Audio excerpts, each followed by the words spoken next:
तो बच्चों आज हम शुरू करेंगे इकोलॉजी, जो हमारी 12th NCERT का 5th यूनिट है। NEET exam point of view से बहुत इम्पोर्टेंट टॉपिक है। जैसा आप जानते हैं बहुत सारे क्वेश्चन यहाँ से आते हैं। तो सबसे पहले आज इकोलॉजी का इंट्रोडक्शन हम समझेंगे। इकोलॉजी के इंट्रोडक्शन में इकोलॉजी क्या है, इसके अंदर हमें क्या पढ़ना है, उन चीज़ों पर हम बात करेंगे।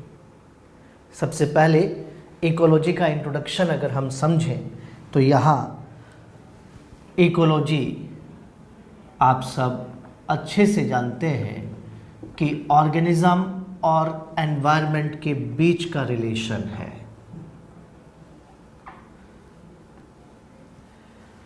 हमारी अर्थ पे कोई भी ऑर्गेनिज्म जिस किसी भी हैबिटेट में रह रहा है, जहाँ कहीं भी वो रहता है, वो ऑर्गेनिज्म प्लांट भी हो सकता है, वो ऑर्गेनिज्म एनिमल भी हो सकता है, वो ऑर्गेनिज्म माइक्रोब भी हो सकता है। वो जहाँ कहीं भी जिस किसी भी हैबिटेट में रह रहा है, वहाँ अपने एनवायरनमेंट के साथ कुछ न कुछ इंटरेक्शन जरूर करता है। उसी इंटरेक्शन की स्टडी इकोलॉजी है। इसी की स्टडी को हम यहाँ पर इकोलॉजी के नाम से पुकारेंगे। अब आप ये कहेंगे कि ऑर्गेनिज्म और एनवायरनमेंट के बीच ऐसा क्या इंटरेक्शन है जिसे हम इकोलॉजी में स्टडी करेंगे। तो सबसे पहले हमें एनवायरनमेंट टर्म क्लियर होनी चाहिए। एनवायरनमेंट किसे कहते हैं? अगर सिंपल फॉर्म में कहा जाए तो हम कहेंगे एनवायरनमेंट जो कुछ भी हमारी सराउंडिंग है वही हमारा एनवायरनमेंट है। सराउंडिंग मतलब हमारे आसपास जो भी लिविंग और नॉन लिविंग है वही हमारा एनवायरनमेंट है। आज इस लिविंग को क्या हम बायोटिक रिप्रेजेंट कर दें, नॉन लिविंग को हम ए बायोटिक रिप्रेजेंट कर दें, और बायोटिक और ए बायोटिक दोनों आपस में मिलकर एनवायरनमेंट बनाएंगे।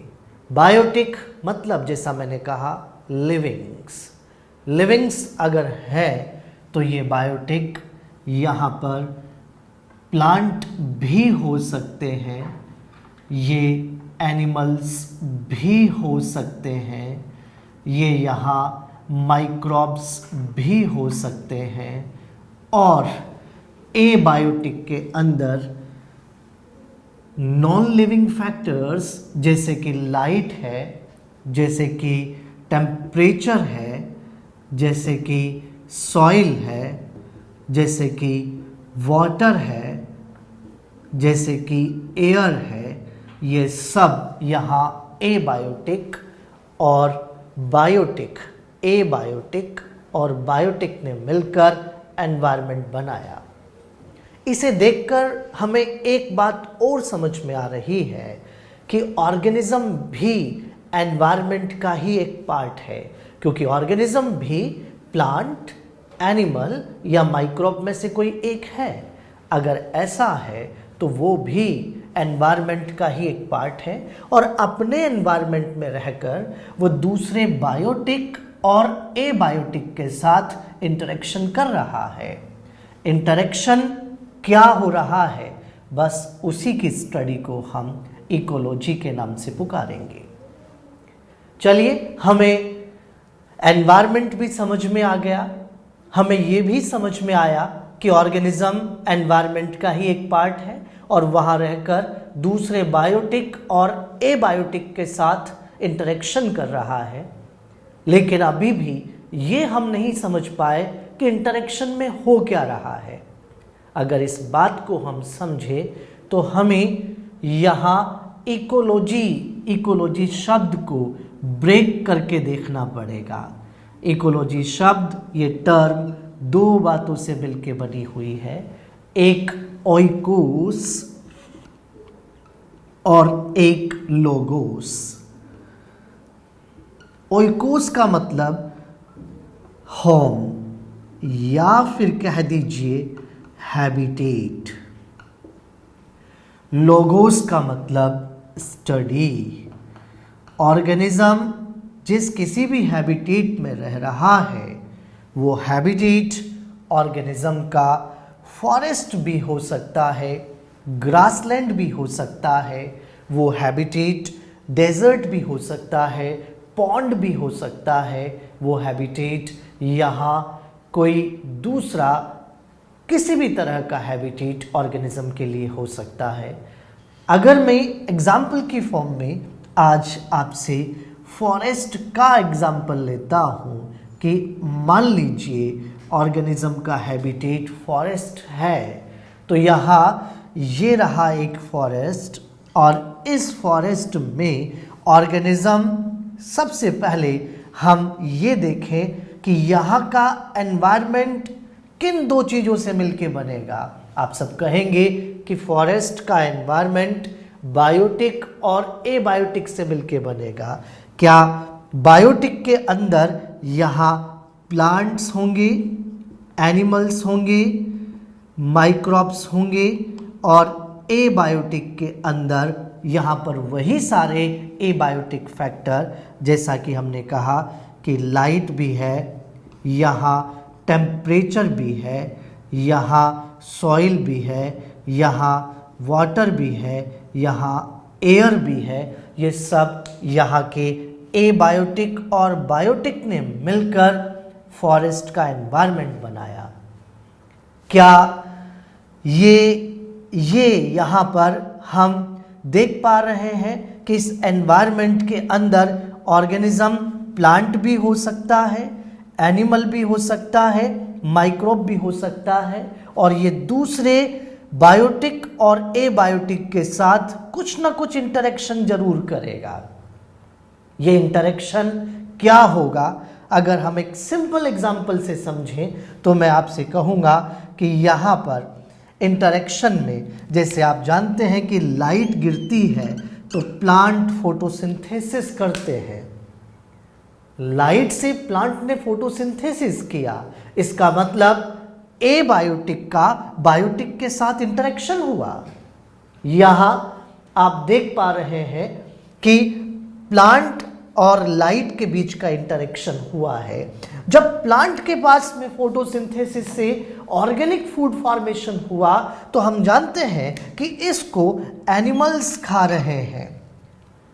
जब एनिमल्स ने उसको खाया तो उस केस में यहाँ पर हम कहेंगे कि एनिमल्स उस फूड को खाएंगे तो बायोटिक का बायोटिक के साथ इंटरेक्शन हो गया। यहाँ एबायोटिक का बायोटिक के साथ इंटरेक्शन है, यहाँ बायोटिक का बायोटिक के साथ इंटरेक्शन है।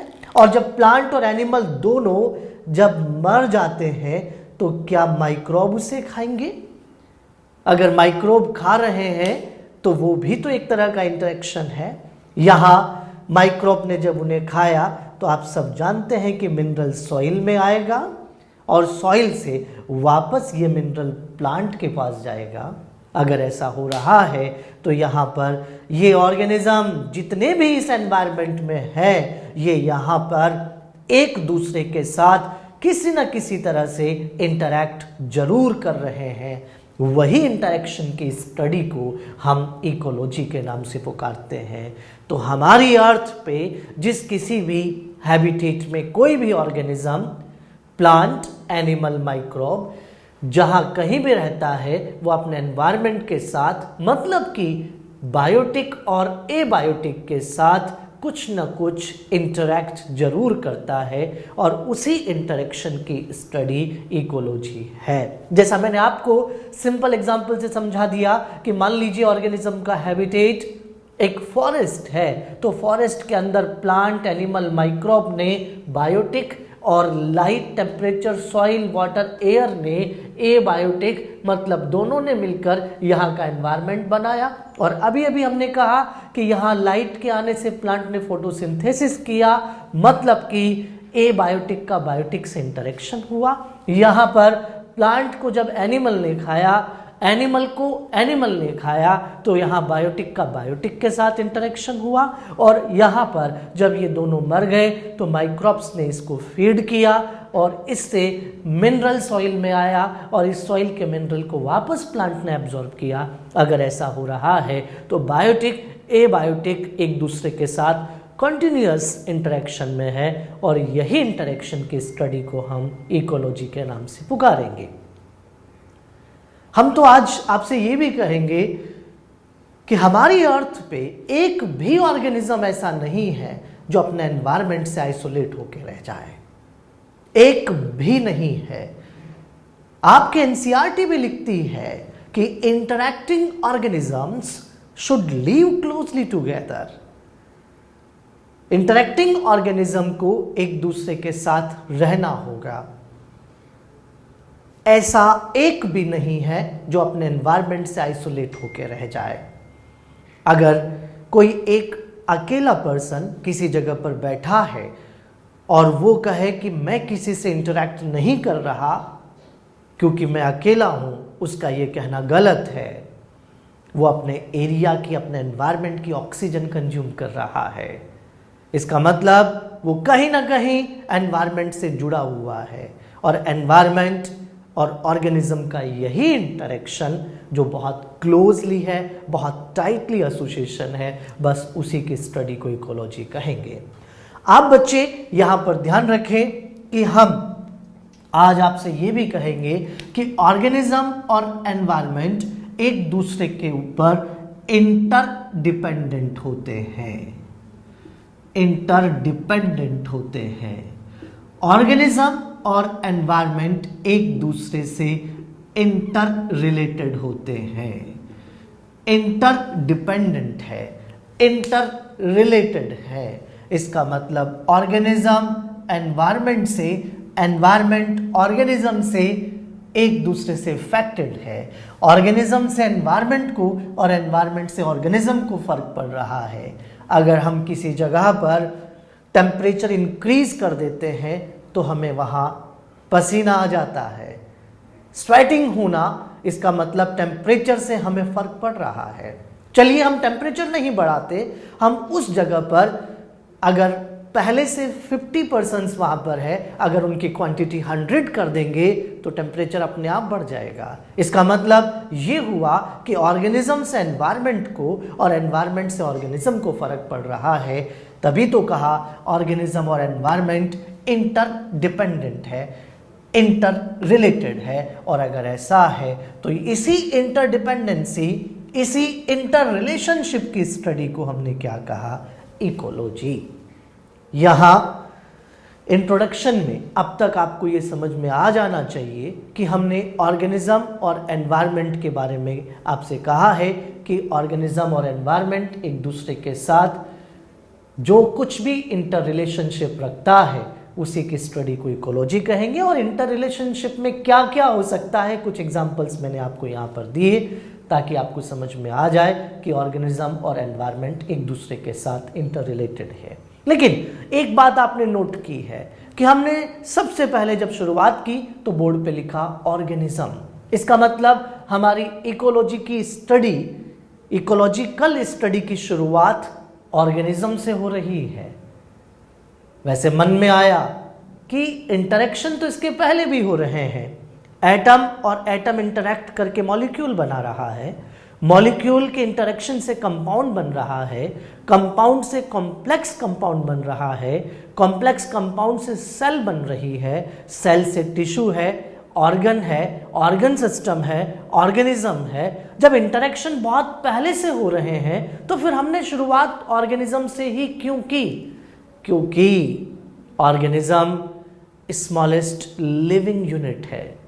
मेरी ये बात सुन के आपके मन में आया स्मॉलेस्ट लिविंग यूनिट तो सेल है, तो मैं आपसे कहूंगा कि ऑर्गेनिज्म भी यूनिसेलुलर हो सकता है, जैसा 5 किंगडम सिस्टम का प्रोटिस्टा। ऑर्गेनिज्म यूनिसेलुलर हो सकता है, तो स्मॉलेस्ट लिविंग यूनिट ऑर्गेनिज्म है। हमारी इकोलॉजिकल स्टडी की शुरुआत ऑर्गेनिज्म से होगी। और जब ऑर्गेनिज्म अपने किसी पर्टिकुलर एरिया में बहुत सारे एक साथ रहते हैं तो पर्टिकुलर एरिया में सिमिलर ग्रुप ऑफ इंडिविजुअल एक साथ इंटरेक्ट करेंगे, उसे पॉपुलेशन कहा जाएगा। जब डिफरेंट पॉपुलेशन एक साथ आती है तो कम्युनिटी बनती है। इसका मतलब जब इंटरेक्शन का लेवल बढ़ रहा है तो उस केस में यहां पर टर्म बदल रही है। सिंगल इंडिविजुअल को ऑर्गेनिज्म कहा, ग्रुप ऑफ इंडिविजुअल्स को पॉपुलेशन कहा, डिफरेंट पॉपुलेशन को हमने कम्युनिटी के नाम से पुकारा। इसका मतलब एक ऑर्डर क्रिएट होता जा रहा है। इसी ऑर्डर को हम इकोलॉजिकल ऑर्डर के नाम से पुकारते हैं। तो इकोलॉजिकल ऑर्डर की शुरुआत कहां से होगी? ऑर्गेनिज्म से। ये ऑर्डर खत्म कहां पर होगा? अभी हम इसको डिटेल से देखेंगे। इसके बाद हम इकोलॉजिकल ऑर्डर पे बात करेंगे।